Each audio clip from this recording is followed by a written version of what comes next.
Բարև ձեզ, երբևէ մտածել եք, թե կոնկրետ ինչ է տեղի ունենում, երբ ալկոհոլ եք օգտագործում։ Այսինքն, ինչու է այն հարբեցնում։ Այսօր հենց դրա մասին ենք խոսելու։ Մեր հիմնական աղբյուրը թեդեդն է ու փորձելու ենք հասկանալ էթանոլի, այդ պարզ մոլեկուլի ճամփորդությունը մեր օրգանիզմում։ Այո,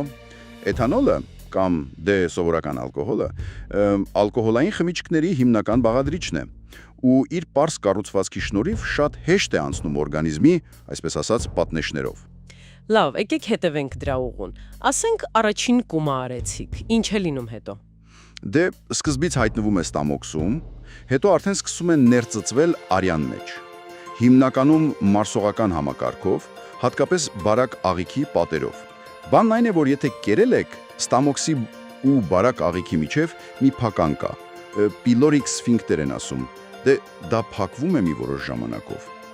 Սնունդը մարսելու համար, հա։ Հա, հենց դրա համար։ Ու դա դանդաղեցնում է ալկոհոլի անցումը դեպի բարակ աղիք, որտեղ հիմնական ներծծումն է լինում։ Այսինքն դատարկ ստամոքսին խմելիս Ավելի արագ է ներծծվում։ շատ ավելի արագ։ Ու արյան մեջ ալկոհոլի մակարդակը BAC-ին կարող է զգալիորեն ավելի բարձր լինել, քան եթե նույն քանակը կուշտ վիճակում խմեիք։ Պատկերացրեք, մինչև 4 անգամ տարբերություն կարող է լինել։ Հիմա ալկոհոլն արյան մեջ է։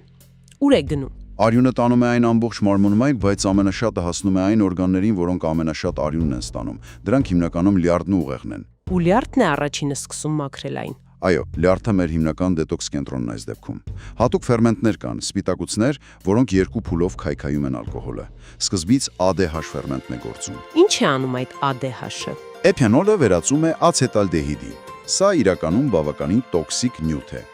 Հետո մյուս ֆերմենտը ALDH, այդ ացետալդեհիդը վերածում է անվնաս ացետատի, որն էլ օրգանիզմը կարող է օգտագործել։ Այսինքն լյարդի աշխատանքից է կախված, թե ինչքան ալկոհոլ կհասնի ուղեղին։ Հենց այդպես, որքան արագ լյարդը մշակի ալկոհոլը, այնքան քիչ կհասնի ուղեղ։ Եվ հենց ուղեղի վրա ազդեցությունն էլ մենք զգում ենք որպես հարբացություն, չէ՞։ Ինչ է անում ալկոհոլն ուղեղում։ Հիմնականում երկու բան է անում։ Ուղեղն ունի իր, այսպես ասած, արգելման համակարգը, GACT, նեյրոհաղորդիչը, եւ խթանման համակարգը, գլուտամատը։ Ալկոհոլն ուժեղացնում է արգելակը, GACT-ն։ Եվ թուլացնում գազը, գլուտամատը։ Ճիշտ այդպես։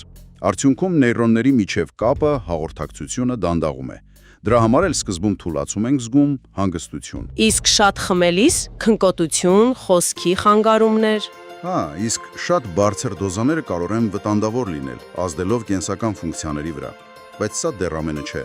Ալկոհոլը նաև խթանում է դոֆամինի արտադրությունը։ Հաճույքի հորմոնի։ Այո, ուղեղի հաճույքի կենտրոնում։ Դրա համար էլ հաճելի զգացողություն է տալիս։ Եվ նաև էնդորֆիններ են արտազատվում, որոնք էլ էյֆորիա են առաջացնում։ Բայց ինչու են մարդիկ այսքան տարբեր արձագանքում։ Ասենք նույն քաշի տղամարդն ու կինը նույն քանակը խմում են, բայց մեկի մոտ BAC-ն ավելի բարձր է լինում։ Դե մի քանի պատճառ կա։ Նախ կանանց օրգանիզմում միջինում արյան ծավալը մի փոքր ավելի քիչ է։ Սա կապված է մարմնի կազմության հետ։ Ճարպային հյուսվածքն ավելի քիչ ջուր է պարունակում, քան մկանայինը։ Այսինքն նույն ալկոհոլը լուծվում է ավելի քիչ հեղուկում ու խտությունն ավելի բարձր է լինում։ Հա, հենց այդպես։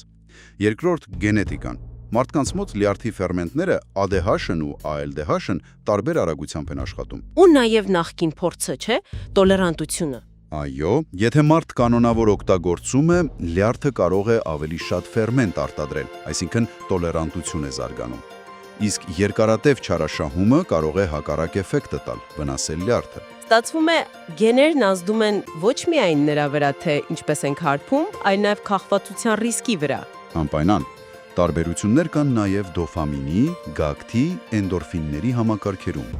Օրինակ ոմանք կարող են, այսպես ասած, ինքնաբուժվել ալկոհոլով, եթե բնածին դոֆամինի կամ էնդորֆինի մակարդակը ցածր է։ Իսկ ուրիշների մոտ գուցե գակտ համակարգն է ավելի զգայուն։ Հա, կան այդպիսի տարբերակներ։ Ու դա կարող է զարմանալիորեն նվազեցնել քաղվածության ռիսկը, որովհետև այդ մարդիկ ավելի արագ են զգում ալկոհոլի հանգստացնող, բայց նաև բացասական ազդեցությունները։ Իսկ եթե մարդ երկար ժամանակ քրոնիկ կերպով օգտագործում է ալկոհոլ,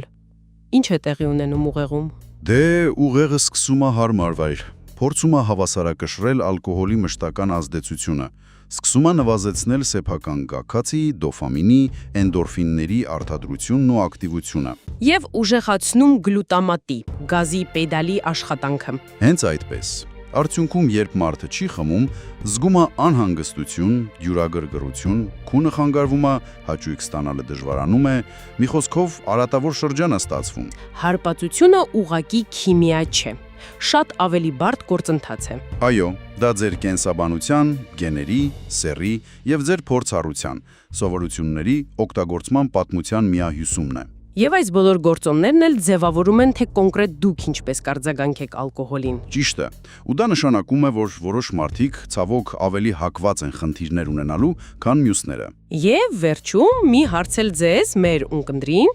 հիմա երբ գիտեք այս բոլոր բարդ մեխանիզմների մասին, թե ինչպես է ալկոհոլն ազդում ձեր մարմնի ու ուղեղի վրա,